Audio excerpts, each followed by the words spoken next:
Olá, hoje nós vamos iniciar nossos estudos sobre a história do Brasil, tá?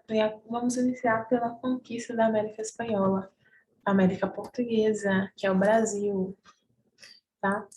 Então, o que cerca aí a conquista da América Portuguesa? O humanismo, né? Nós estamos lembrando que a gente está aí no tempo, no período da Idade Moderna, que está cercada pela questão, algumas questões como humanismo, antropocentrismo, então deixa-se aquelas ideias da Idade Média como o geocentrismo, o teocentrismo, ou o voltado aí para questões inteiramente de dogmas sagrados, mas se volta-se para o homem, né?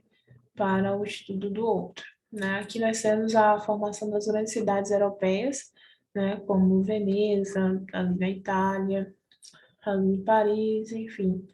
Nós temos a contradição aí entre o erudito e o popular, tá? O antigo e o que é popular. Nós temos a formação da escola de Sagres, tá?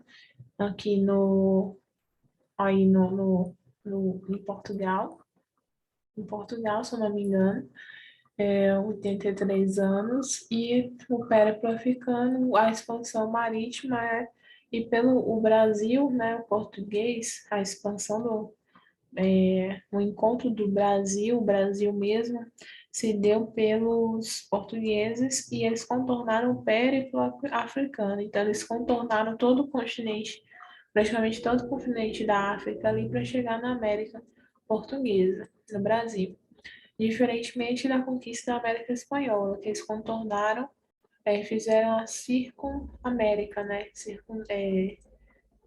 Circunnavegaram a América e chegaram ali na América Espanhola.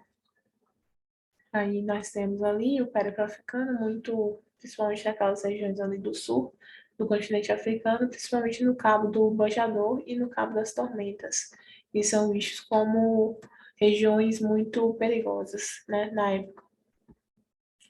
Então nós temos aqui algumas questões, só uma questão, né, as águas do sertão eram exploradas pelos indígenas, né, a partir das missões jesuítas, pelos homens livres, na verdade, a partir dessa atividade, não, pelos indígenas a partir das missões jesuítas, tá? Agora a gente vai entrar no período propriamente dito, que é o período pré-colonial, né? Nós temos aí a divisão do Brasil, dividido no período pré-colonial, né, antes ali da colonização, da vinda de pessoas, para a formação das capitanias hereditárias do governo geral, e depois nós temos o período colonial, que é a partir disso, né, 1530 por aí, até 1822, que nós temos a independência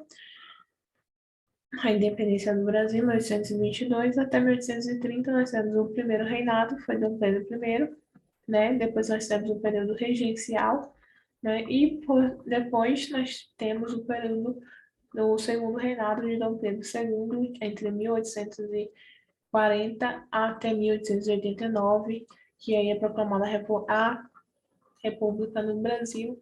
Em 1889 surge aí a primeira república realmente, com a chamada República Oligárquica, né? O Deodoro da Fonseca foi o primeiro, então teve outros sucessivos, até chegar ali na Era Vargas, né? Aí depois da Era Vargas nós temos algumas, a República Popular e dos Populares, né? República Oligárquica, e depois era Vargas, República Popular, né, que teve Jânio Quadros, JK, esses mais populares, né, que tinham lemas, né, tinham sempre lemas, trabalhavam muito com a propaganda. E depois nós temos a ditadura e, por fim, a República Nova. Né? A República Velha é a República dos oligarcas, a República da Espada, né? República da Espada primeiro, depois vem das oligarquias, né? Que é a República Velha, depois era Vargas, depois vem República Popular, Militar e República Nova, que é pós-militar, pós-1988. Então, nós temos, voltando aqui para a questão do período pré-colonial, né? Nós temos aí a formação da chegada de Dom não, Pedro Álvares Cabral no Brasil em 1500, não despertou nenhum planejamento imediato da colonização de novo território encontrado pelos portugueses, né? Nós temos as trocas, né? A relação entre os indígenas e esses portugueses, né? Todas as relações de escambo e tal. Ah, por que não teve esse imediato interesse pelo Brasil nesse momento, né? Porque a prioridade de Portugal era o Oriente, as relações com as Índias, tá? Só aí em 1501 eles descobriram que tinha ali o pau-brasil e iniciou o ciclo do pau-brasil, que tinha uma tinta muito requerida pela corte, pelas cortes, né? O vermelho era uma cor da corte mesmo. Então, nós temos aqui a vinda de Gonçalo Coelho, que estabeleceu as primeiras feitorias, as terras, né? Os donatários, né? As terras, lotes, né? No Brasil, e aqui a doação de terras, né? Que essas feitorias aí, as chamadas Seis Marias, os lotes de terra, Seis Marias. Depois dessa administração colonial portuguesa, entre 1534 em 1536, terra de Veracruz, né, ali em Porto Seguro, né, com Dom Pedro I, com Pedro, ou com Álvares, Pedro Álvares Cabral, confundindo as coisas. Então, nós temos aí entre 1534 e 1536 a formação da divisão administrativa política aqui da colônia portuguesa.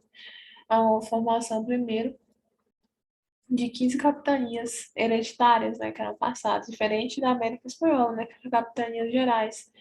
E depois, mais apenas duas prosperaram, né, que foi Pernambuco e São Vicente, graças ao rico cultivo de cana-de-açúcar, que se tornaria o produto mais importante da colonização portuguesa no Brasil e base da civilização colonial durante os dois primeiros séculos. Ok? Então, por que essas colônias, essas capitanias hereditárias, elas caíram por terra, né?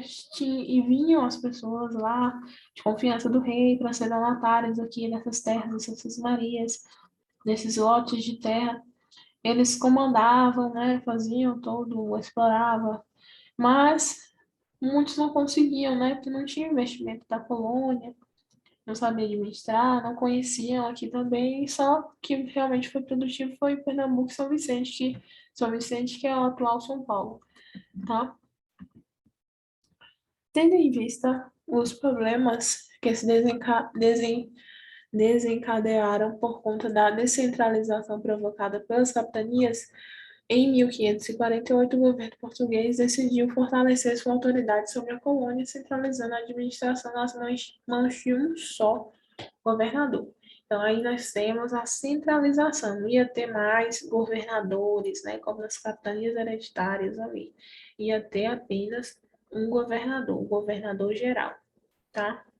Assim como na América Espanhola foi o vice-reino, né? Aqui nós temos o governador geral.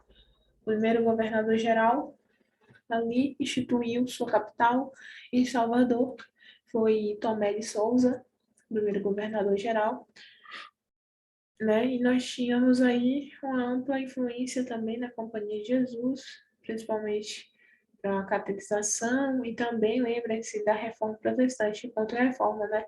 Veio muitas pessoas, muitas companhias, né, para abranger mais fiéis, já que teve uma crise, um abalo aí no setor é, religioso.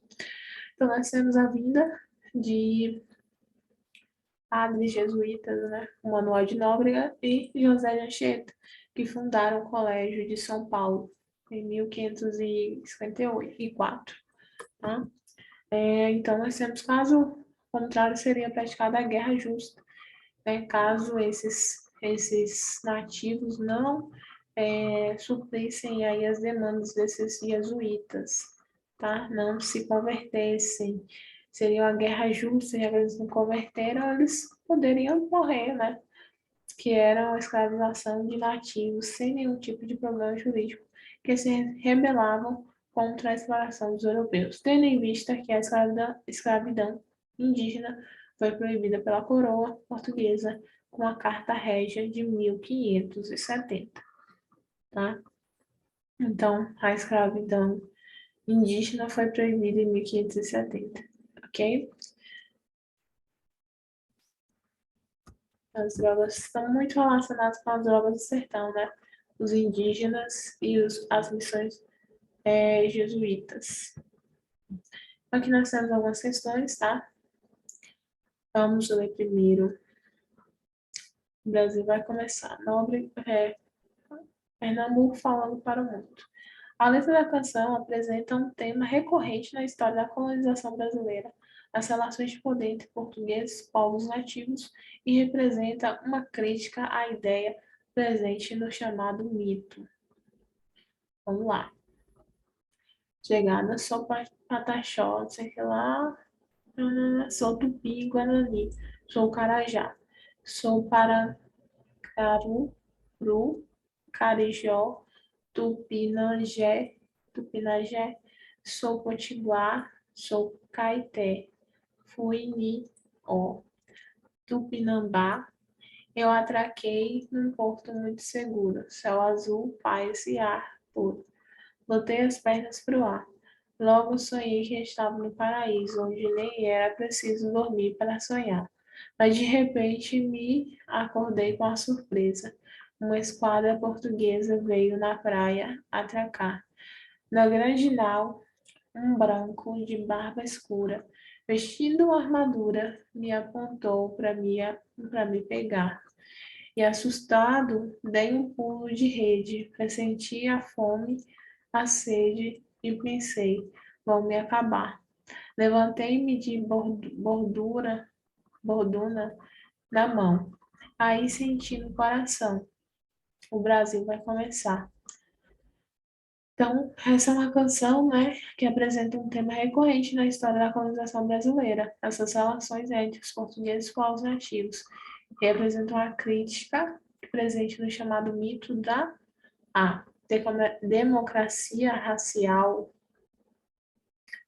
originado nas relações cordiais estabelecidas entre os portugueses e nativos no período anterior ao início da colonização brasileira. Não, né? Lei da cordialidade brasileira advinda da forma como os povos nativos se associaram economicamente aos portugueses participando dos negócios coloniais açucareiros. Também não. C. Do brasileiro, é, do brasileiro receptivo, oriundo da faculdade com que os nativos brasileiros aceitaram as regras impostas pelo colonizador, que garantiu o sucesso da colonização. Letra D. Da natural miscigenação resultante da forma como a metrópole incentivou a união entre colonos, ex-escravos e nativas para acelerar o povoamento da colônia. Não é do encontro que identifica a colonização portuguesa como pacífica em função das relações de troca estabelecidas nos primeiros contatos entre portugueses e nativos, né? Foi uma troca, foi um violento, né? Foi uma questão violenta, isso está dizendo. A originalidade do absolutismo português talvez esteja no fato de ter sido o regime político europeu que melhor sintetizou a ideia do patrimonialismo estatal, os recursos materiais da nação se confundindo com os bens pessoais do monarca. O absolutismo, a política e sociedade na Europa moderna. Na colonização do Brasil, o patrimonialismo da coroa portuguesa ficou evidente. Letra A. Nas capitanias hereditárias. Exatamente, patrimonialismo ficou evidente nisso, porque mandaram pessoas de confiança da coroa de lá para cá para preservar isso e explorar aqui o Brasil. B, catequização dos indígenas, não. No sistema de plantation, também não. Nas reduções jesuítas, não. No tráfico de escravos, também não.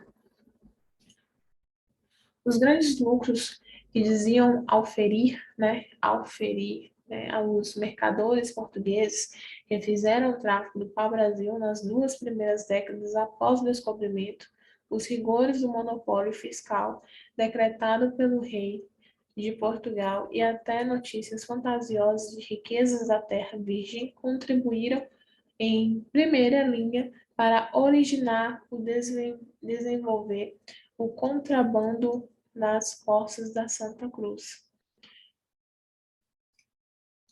Na história nacional, o texto alude aos primeiros contatos dos colonizadores com o litoral da nova terra e descreve, letra A, controle legal e eletivo da economia colonial pela metrópole portuguesa.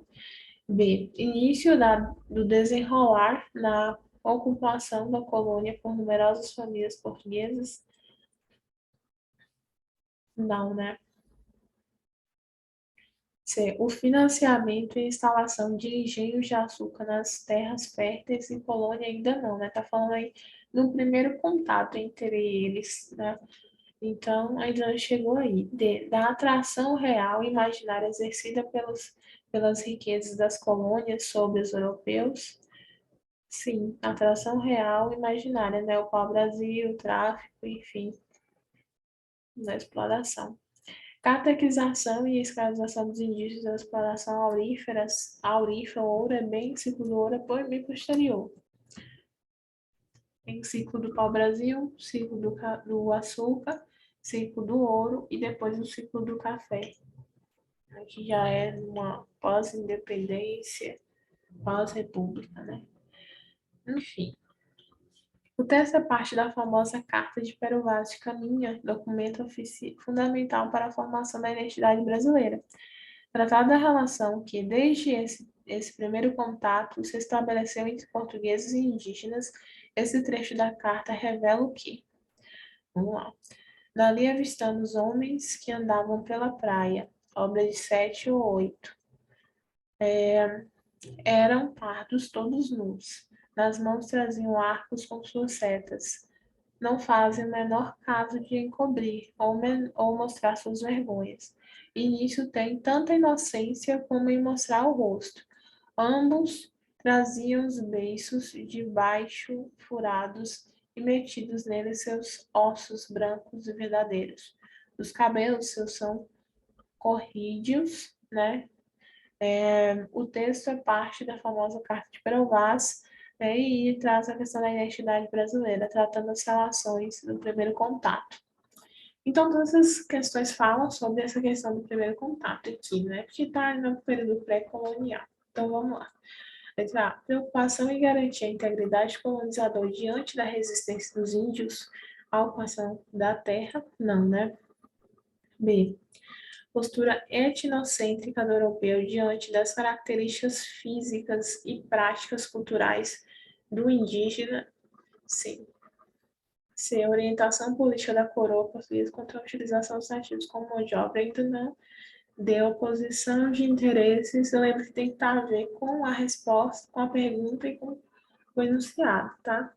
O comando e enunciado. D. Oposição de interesses entre portugueses e índios, que dificultava o trabalho catequético e exigia amplos recursos para a defesa de posse da nova terra. Também não, é a abundância da terra descoberta que possibilitou sua incorporação aos interesses mercantis portugueses por meio da exploração econômica dos índios. Letra B mesmo, né? Postura etnocêntrica. Próxima questão.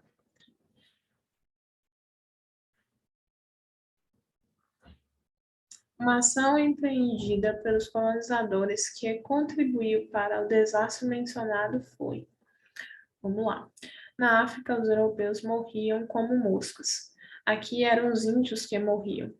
Agentes patógenos da varíola, do sarampo, da coqueluche, da catapora do tifo, da difteria, da gripe, da peste bubônica e possivelmente da malária, provocaram no Novo Mundo o que Dobbs chamou de um dos maiores cataclismos biológicos do mundo. No entanto, é importante enfatizar que a falta de imunidade devido ao seu isolamento não basta para explicar a mortandade, mesmo quando ela foi de origem patogênica. Uma ação empreendida pelos colonizadores que contribuiu para o desastre mencionado foi: letra A, desqualificação do trabalho das populações nativas; B, abertura do mercado da colônia às outras nações; C, interdição de Portugal aos saberes autóctones e nativos; D, incentivo da metrópole à migração feminina; não, estímulos europeus às guerras intertribais, né?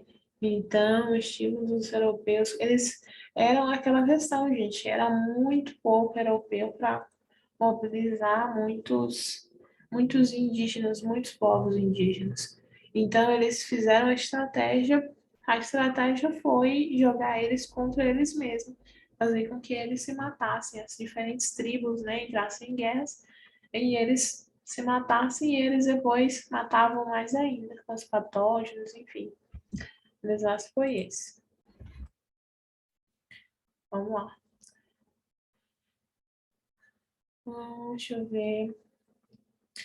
As críticas desses cronistas ao processo de colonização portuguesa na América estavam relacionados a, vamos lá, texto 1. E pois, parte-me não posso vingar do demônio, admoesto da parte da cruz de Cristo Jesus a todos que este lugar lerem, que deem a essa terra o nome que com tanta solenidade lhe foi posto, sob pena de a mesma cruz que nos dá de ser mostrada no dia final, os acusar de mais devotos do pau-brasil que delas, né? Barros. Inferno Atlântico, Demonologia e Colonização, século XVI e XVIII. Um livro aqui, né? Texto 2. E deste modo se hão os povoadores, os quais, por mais arraigados que na terra estejam e mais ricos que sejam, tudo pretendem levar a Portugal. E se as fazendas e bens que possuem souberam falar, também lhes houveram de ensinar a dizer como os papagaios, aos quais a primeira coisa que ensinam é papagaio real para Portugal, porque tudo querem para lá. A história da vida privada no Brasil, cotidiano e vida privada na América Portuguesa. As críticas desses cronistas ao processo de colonização portuguesa na América estavam relacionadas a utilização do trabalho escravo, não, B, a implantação de polos urbanos, C, a devastação das áreas naturais, D, a ocupação das terras indígenas, não, expropriações de riquezas locais, né? Não, deste povo se não os povoadores, os quais, por mais arraigados que na terra estejam, e mais ricos que seja tudo, pretendem levar a Portugal. Né? É a expropriação de riquezas locais, né? Essa crítica entre os colonos daqui em relação a essa exploração de Portugal. Próxima questão. Entre as tradições tupi-guarani, destacam-se A. Vamos lá. Os vestígios dos povos Guarani encontram-se desde as Missões e o Rio da Prata ao sul até o Nordeste, com algumas ocorrências ainda mal conhecidas no sul da Amazônia. A leste ocupavam toda a faixa litorânea, desde o Rio Grande do Sul até o Maranhão. A oeste aparece no Rio da Prata, no Paraguai e nas terras baixas da Bolívia. Evitam as terras inundáveis do Pantanal e marcam sua presença discretamente nos cerrados do Brasil Central. De fato, ocuparam de prevalência as regiões da floresta tropical e subtropical. O Brasil antes dos brasileiros. Os povos indígenas citados possuem tradições culturais específicas que os distinguiam de outras sociedades indígenas dos colonizadores europeus. Entre as tradições tupi-guarani destacavam-se, letra A, organização em aldeias politicamente independentes, dirigidas por um chefe eleito pelos indivíduos mais velhos da tribo. Não. B. Ritualização da guerra entre as tribos e caráter semi-sedentário de sua organização social, exatamente. Ritualização da guerra entre as tribos. Então, fala muito sobre as guerras entre tribos, guerras intertribais, tá? E sobre esse primeiro contato entre portugueses e povos nativos. C. Conquista das terras mediante operações militares, que permitiu seu domínio sobre o vasto território, deu o caráter pastoril de sua economia, que prescindia da agricultura para investir na criação de animais. Desprezo pelos rituais antropofágicos praticados em outras sociedades indígenas. Prescindia, dependia.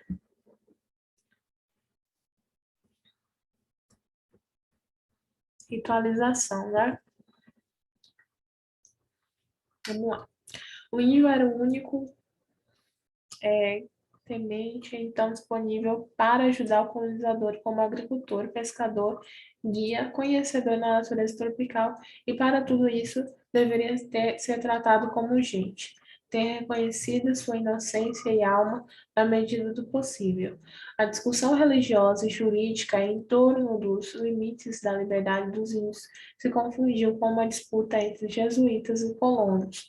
Os padres se apresentavam como defensores da liberdade, enfrentando a cobiça desenfreada dos colonos.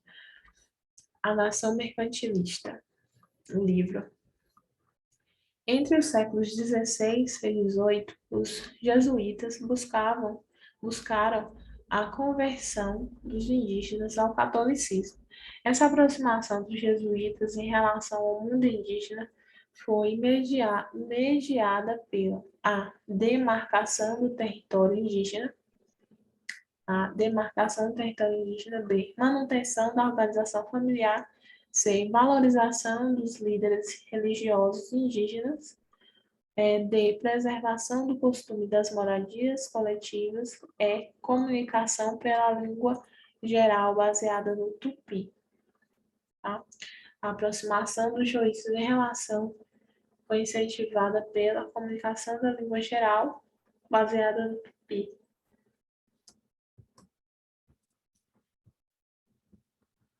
E tem algumas outras questões, que eram responsáveis pelas capitanias hereditárias, que é chamado capitão donatário, como eu havia dito, tá? E nossa aula sobre pré-colonização termina aqui com muitas questões baseadas aí nesse primeiro contato entre colonos, entre povos nativos e portugueses, tá? E também essas relações entre essas brigas, né, essas lutas, guerras intertribais, tá? Muito obrigada e até a próxima.